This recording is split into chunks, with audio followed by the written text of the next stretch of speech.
Hello student, I am your guest lecturer Shamira Khatun and this is your channel Diploma Chemical Engineering classes. Today we are discussing here process plant utilities chapter 3 steam and steam generation.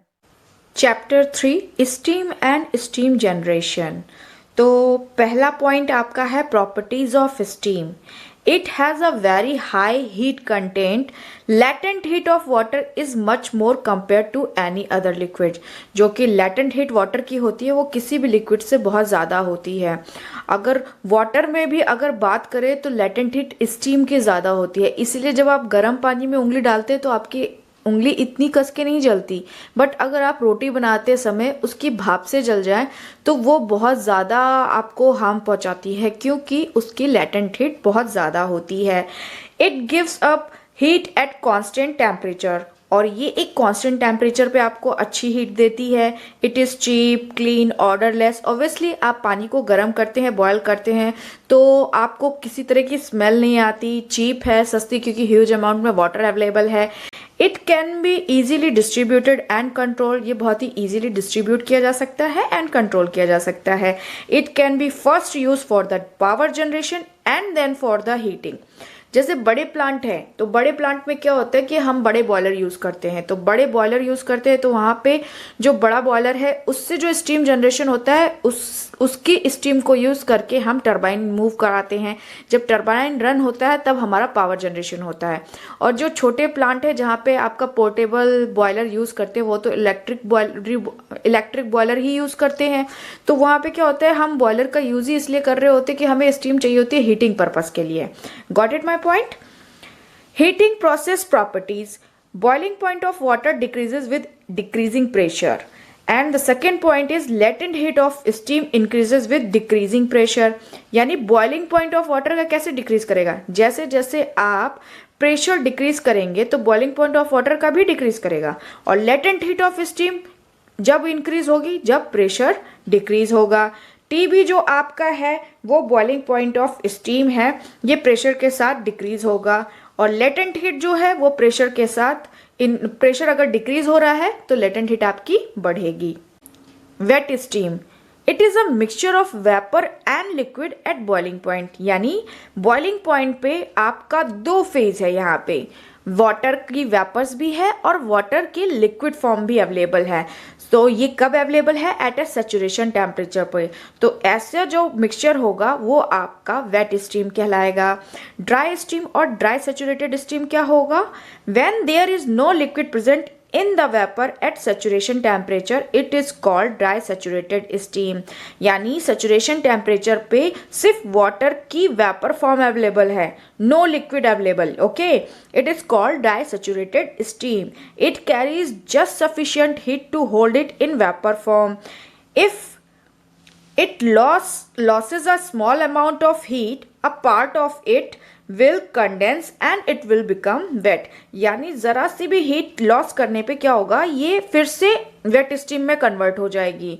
तो मतलब बस इसको इतनी heat hold up है कि ये vapour form में रह सके, तो इसको हम बोलेंगे ड्राई स्टीम और ड्राई सेचुरेटेड स्टीम। और सुपर हीटेड स्टीम क्या है, सुपर हीटेड स्टीम है if this dry saturated steam is heated further, now its temperature will rise and this will become superheated। यानी क्या हो जाएगा कि हम ड्राई सेचुरेटेड स्टीम को और फर्दर गर्म कर रहे हैं। जब हमने और फर्दर गर्म किया तो वो बहुत ही हीटेड हो जाएगी, सुपर हीटेड स्टीम हो जाएगी, एक तरह से गैस जैसा बिहेव करने लगेगी। Disadvantages of superheated steam for process. तो पहला डिसएडवांटेज क्या है, heat transfer coefficient for dry desuperheating is quite less compare to that for condensation. आपको समझ आ रहा है, हीट ट्रांसफर कोफिशिएंट ऑब्वियसली कम होगा और इसकी लेटेंट हीट भी कम होगी क्योंकि ये गैस फॉर्म की तरह बिहेव करेगा। ओके, सेकेंड पॉइंट क्या है, temperature of the heating surface is not definite. Third point है लार्ज टेम्परेचर स्ट्रेसेस में अकर इन द प्लांट। ठीक है, बहुत ही ज़्यादा टेम्परेचर स्ट्रेस आएगा प्लांट पे। Disadvantages of wet steam. पहला डिसएडवांटेज क्या है, the moisture is carries is useless because it has no heating value. It just increase the load on the system। Second क्या है, more over use of wet steam may result into very thick films on the heating surface for which heat transfer is not so sufficient। ठीक है, मतलब आपको क्या समझ में आ रहा है कि सबसे अगर हमें स्टीम यूज़ करनी है तो हमारी 3 टाइप की स्टीम हो गई, वेट स्टीम हो गई, ड्राई सैचुरेटेड स्टीम हो गई एंड सुपर हीटेड स्टीम हो गई। तो वेट स्टीम और सुपर हीटेड स्टीम हमारे लिए थोड़ा यूज़फुल नहीं है। क्यों नहीं है? वेट स्टीम में क्या होगा, जो हम अगर हम किसी भी पाइपलाइन के थ्रू या हम उसको जिसको भी हमें गर्म करना है अगर हम उसका यूज़ करते हैं और तो क्या होगा, जिस भी पाइपलाइन में भेजेंगे तो एक लिक्विड फिल्म बनेगी पूरी वॉल पे। वो लिक्विड फिल्म क्या करेगी कि आपका हीट ट्रांसफ़र रोक देगी। तो जब प्रॉपर हीट ट्रांसफ़र नहीं जाएगा तो आपका पूरा यूटिलाइजेशन स्टीम का नहीं हुआ और आपका लोड भी बढ़ाएगा प्लांट पे। ठीक है, तो वेट स्टीम का तो ये नुकसान हो गया। और ड्राई जो आपकी ड्राई स्टीम है वो बेस्ट क्यों होगी उसको अभी बात करते हैं। पहले सुपर हीटेड का बात करते हैं। सुपर हीटेड स्टीम में क्या होगा कि एक गैस फॉर्म में एकदम रहेगा। तो आप जानते हैं कि गैस फॉर्म में है तो मॉलिक्यूल सारे के सारे दूर दूर हो गए, तो जो हम लेटेंट हीट का यूटिलाइजेशन अच्छे से कर सकते थे वो यूटिलाइजेशन प्रॉपर तरीके से नहीं हुआ। अब इन दोनों के बीच की जो सिचुएशन आती है that is called dry steam और ड्राई सैचुरेटेड स्टीम। इसमें हमें प्रॉपर वे में लेटेंट हीट का यूज़ कर पाएंगे और ये प्लांट पे लोड भी नहीं बढ़ाएगा और सफिशिएंट एनर्जी देगा, आपको सफिशिएंट टेम्परेचर देगा। ठीक है, therefore all process plants steam supplied should be dry and saturated. यानी आपको क्या समझ आया, जितने भी प्रोसेस प्लांट है स्टीम सप्लाई उसमें कैसी होनी चाहिए, ड्राई होनी चाहिए और सैचुरेटेड होनी चाहिए। स्टीम की कुछ क्वालिटीज हैं और स्टीम की कुछ पॉइंट्स हैं जिनको हम और डिस्कस कर लेते हैं। जैसे आपको सुनने को मिलेगा ड्राइनेस फ्रैक्शन। तो ड्राइनेस फ्रैक्शन क्या है?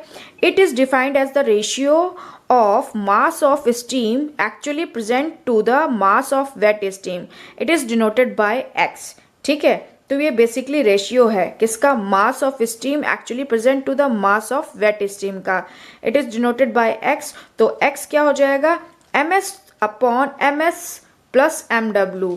और ms क्या है यहाँ पे आपका? ms जो है वो मास ऑफ ड्राई स्टीम है, ठीक है, kg में। और mw क्या है? Mass of water vapour in steam हो गया। फॉर ड्राई स्टीम क्या मतलब क्या है? पूरी तरह से अगर ड्राई है तो उसका आपका जो x है यानी ड्राइनेस फ्रैक्शन है वो क्या हो जाएगा? 1 हो जाएगा। क्यों?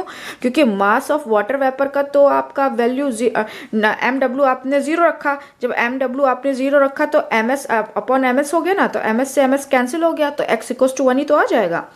The quality of steam is the dryness fraction expressed as a percentage।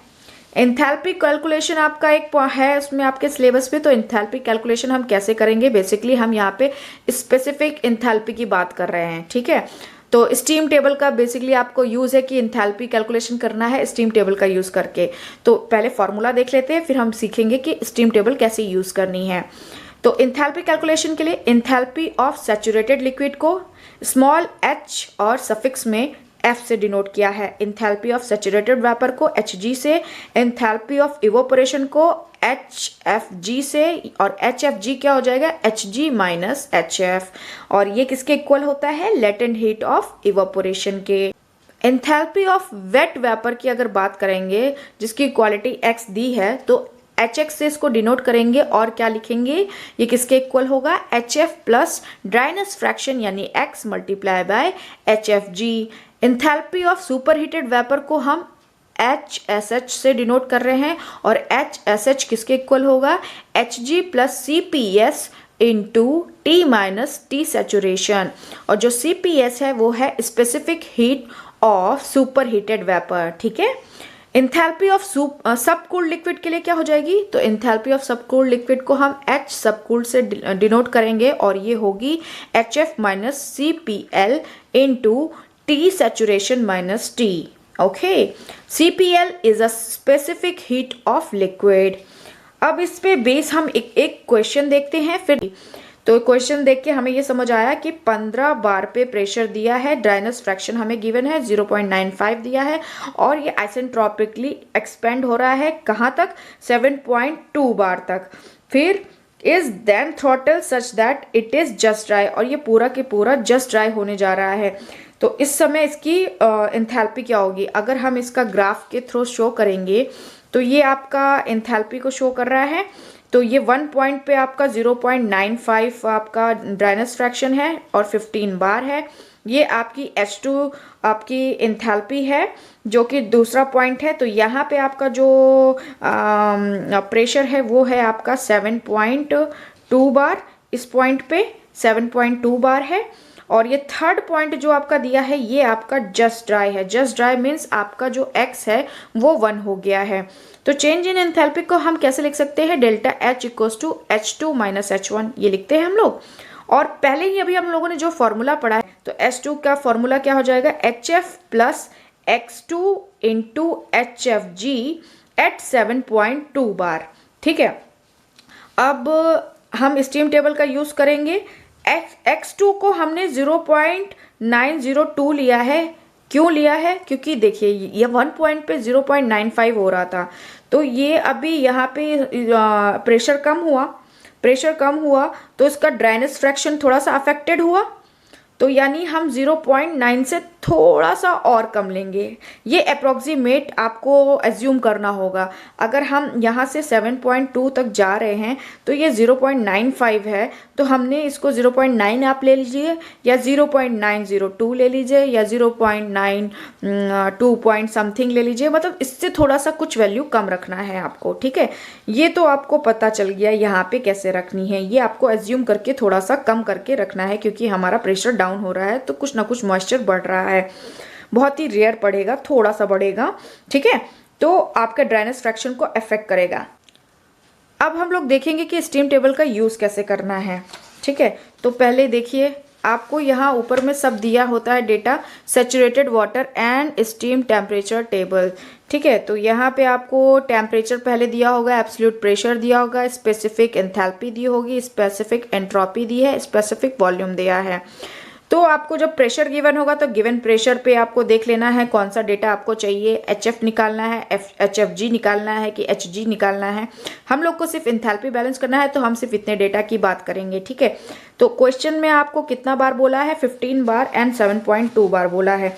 तो हम H2 पे निकाल रहे हैं। तो H2 पे जो आपका बार है वो 7.2 बार है। ठीक है, तो हम इसमें देखेंगे उसने बार पे कितना एंथैल्पी गिवन है। ओके, तो ये आपका 5 बार तक हम लोग पहुंच गए एंड ये रहा आपका 7.2 बार का डेटा। देखिए आपका एब्सोल्यूट प्रेशर बार में, टेम्परेचर डिग्री सेंटीग्रेड में, specific enthalpy and specific entropy and specific volume. तो इसको देखना कैसे और कैलकुलेट कैसे करना है, आप जो भी टेबल डाउनलोड करेंगे, आप PDF डाउनलोड कर सकते हैं डायरेक्ट गूगल में, आपको ये स्टीम टेबल मिल जाएगी। पर अलग अलग राइटर की अलग अलग स्टीम टेबल में कुछ न कुछ +- 5 का डिफरेंस आपको देखने को मिलेगा। तो उसमें कुछ इशू की बात नहीं है। जैसे मैंने क्वेश्चन जब सॉल्व किए थे तो मैंने दूसरी टेबल यूज़ करी थी, और जो मैं आपको प्रिंट आउट दिखा रही हूँ ये दूसरी टेबल है। तो आपको इसमें देखने को मिलेगा समथिंग थोड़ा बहुत डिफरेंस आपको देखने को मिलेगा। ठीक है, तो 7.2 बार पे हम बात करेंगे। तो पहले क्वेश्चन पे आते हैं। क्वेश्चन में क्या है, 7.2 बार पे हमें HF और HFG निकालना है। तो HF देखते हैं 7.2 बार पे कितना है।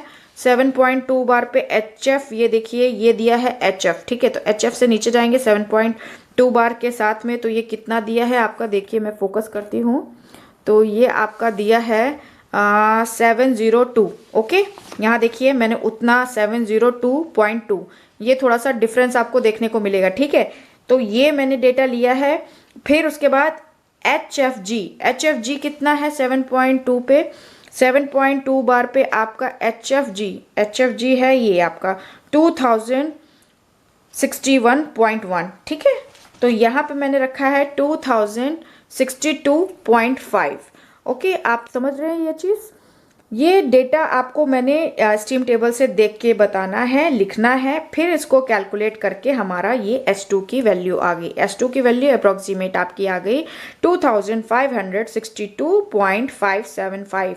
तो आपको 7.2 बार पे पहले देखना है, HF की वैल्यू उसमें गिवन है, फिर HFG की वैल्यू गिवन है, उनको इस इक्वेशन में पुट करके सॉल्व करके वैल्यू निकालनी है। H2 का वैल्यू निकाल लिया, तो अब H1 क्या होगा, H1 का फॉर्मूला भी सेम ऐसे ही होगा, HF plus X1 into HFG, और X1 आपको पता ही है गिवन था 0.95 दिया था, और जो हम HF और HFG की वैल्यू लेंगे वो 15 बार पे लेंगे। तो अब 15 बार के लिए देखिए इसी टेबल में, इसी के ही टेबल को यूज़ करेंगे हम, सेम टेबल को। तो इस टेबल में आप देखिए 15 बार कहाँ पे आ रहा है, आपने देखना है वैल्यू 15 बार पे कितना आपका HF है।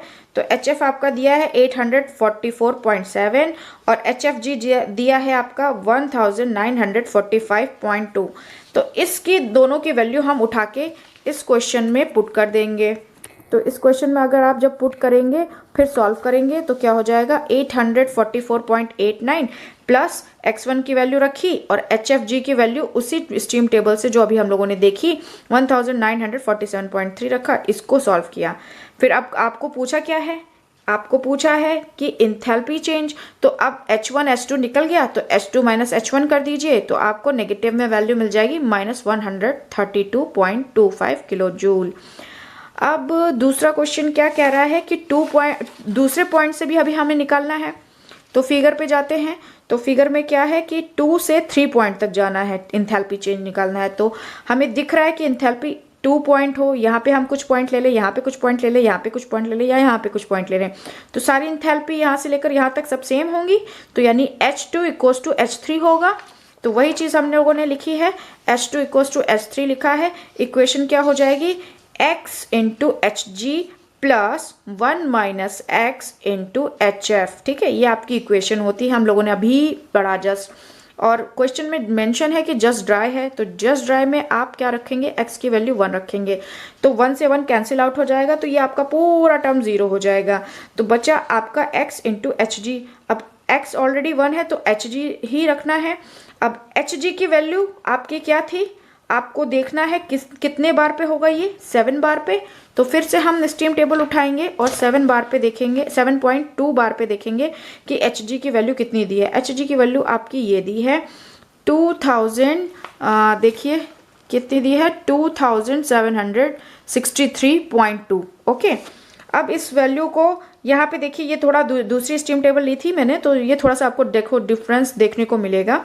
तो आप ये वाला वैल्यू पुट करके भी जो आंसर निकालेंगे तो वो भी सही है, और अगर आपने कोई और स्ट्रीम टेबल निकाली है तो वो भी सही है। ठीक है, तो आपका वैल्यू ये किलो जूल में आ जाएगा। Okay, a pressure cooker contain 2 kg of steam eight 500 kilo pascal. देखिए अब यहाँ पे 500 किलो पास्कल में दिया है और हमारे पास टेबल अवेलेबल है वो बार में है। ठीक है, तो अब हमें यूनिट देखना पड़ेगा। 0.9 ड्राई दी है, यानी x आपको 0.9 दिया है। Due to heat loss quality after some time become 0.5, यानी 0.9 से 0.5 में कन्वर्ट हो गई है। Find the amount of heat loss.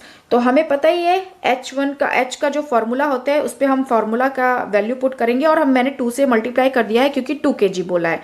ठीक है, हीट लॉस निकालना है तो मैं पहले से ही मल्टीप्लाई करके लेके चल रही हूँ, या फिर आप बाद में भी मल्टीप्लाई करते हैं, इट्स डिपेंड अपॉन यू। ठीक है, तो x आपको ऑलरेडी गिवन है, 0.9 दिया है, तो हमने ये आपके फॉर्मूले के हिसाब से 2 kg है तो हमने 2 kg रख दिया। ये आपका 1 माइनस एक्स है, 1 माइनस एक्स करेंगे, x ऑलरेडी आपको 0.9 दिया है, तो 1 माइनस एक्स आपका क्या हो जाएगा, 0.1 ही तो हो जाएगा। 1 माइनस 0.9 क्या होगा, 0.1 है ना। तो अब हम 0.1 रख देंगे यहाँ पे वैल्यू, और इसको यहाँ रख देंगे, ये आपकी इक्वेशन 1 बन गई। सेकेंड इक्वेशन क्या हो जाएगी, H2 इक्वल्स टू 0.5, क्योंकि हमें बोला है बिकम 0.5 HF प्लस 0.5 HG।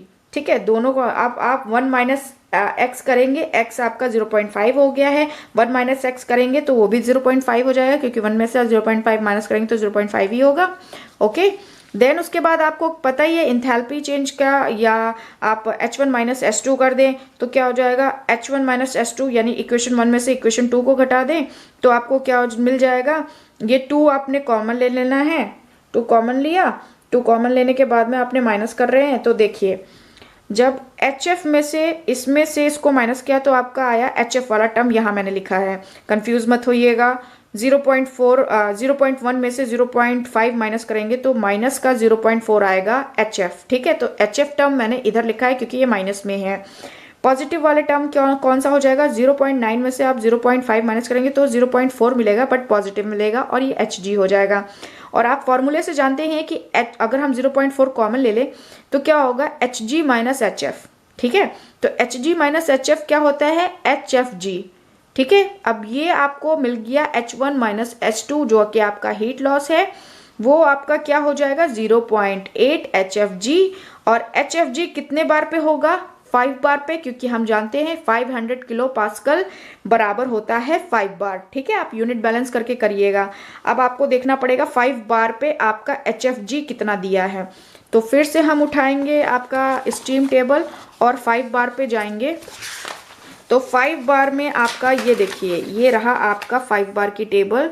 5 बार के ऊपर की टेबल में देखिए सेम वही चीज़ है, आपको ऊपर में ध्यान देना है कौन सा वैल्यू लेना है। तो हमें निकालनी है HFG यानी मिडिल पॉइंट वाली वैल्यू।